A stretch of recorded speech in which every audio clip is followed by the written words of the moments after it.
Ito po Kuya Bal Santos Matubang ang bahay na nasunog ni nanay. Siya po ay isang single mother at ang anak niya ay nasa ospital at ang bunso naman po ay isang PW. Ayan. Nasunog po ito noong January 29 at yung after po ng sunog, anak naman po niya ang na-ospital. Yan. Sana po Kuya Bal matulungan ninyo si nanay para po dito sa kaniyang bahay. Ayan. At ito nga po, tayo po ay inihatid dito ng kanilang kagawad na, ayan, ang kanilang kagawad. Yan. Ayan. Tama po yan. Yan. At nandyan si kagawad. Handa yang umagapay sa mga... may mga mabuting puso. Ito po yung aming pagkakataon para ilapit sa inyo ang aking kabarangay. Nanay Rosie. Sana matulungan po ninyo. Pong kabarangay. Ayan po Kuya Bal. Nananawagan na rin po si Kagawad. Yan. Para kay Nanay Rosie. Tayo. Sa ngalan ng inyong programa, sana po matulungan si Ate Rosie. Ayan. Ayan po, maraming salamat po Kagawad at kayo ang nagdala sa amin dito kay Nanay Rosie. At muli po maraming salamat.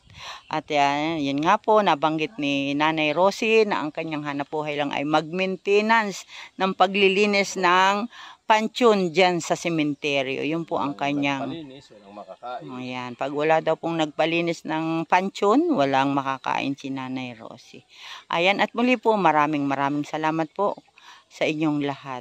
At ito po, salamat po.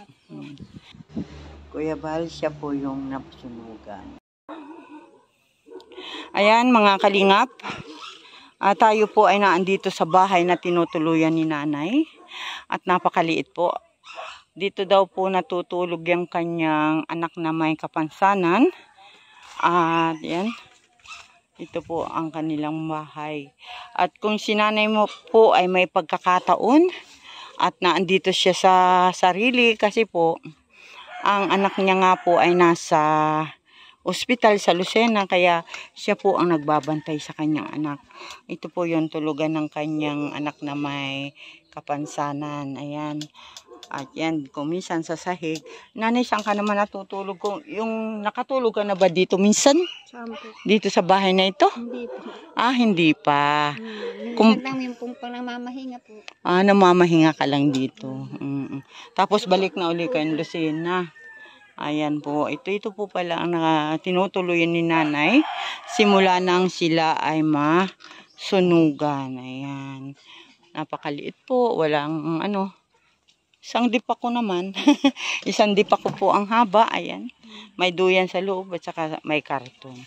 Ayan, Nay. Tulungan lang nga po sana yan ng hayop ay inanuhan po natin po dito natutulog yung anak ko. Kulungan sana siya lang ng hayop. Dahil kayo nasunugan, inoper na niya kayo ay dyan na muna. At saka nung pinsan niya, Ayan po mga kalingap. Talagang mahirap po talaga ang masunugan. Mas mabuti pa nga po daw yung ikaw ay manakawan kaysa masunugan. Dahil pag ikaw ay nanakawan, sigurado yung bahay mo andun lang kahit limasin lahat ng kanilang gamit. Nay? Pero yun nga po, dumating si nanay dahil siya po ay naglilinis sa sementeryo nung mga time na siya ay nasunugan. Ayan, dumating po siya sa kanyang bahay ay walang-wala na po talagang natira sa kanyang gamit. Ayan, at muli po nanay, maraming salamat. At tatagan lang po natin at lagi po tayong tumawag kay Lord. Hindi niya tayo bibigyan ng anumang mga pagsubok na hindi natin kakayanin. Ayan, salamat po ng marami sa inyo nanay.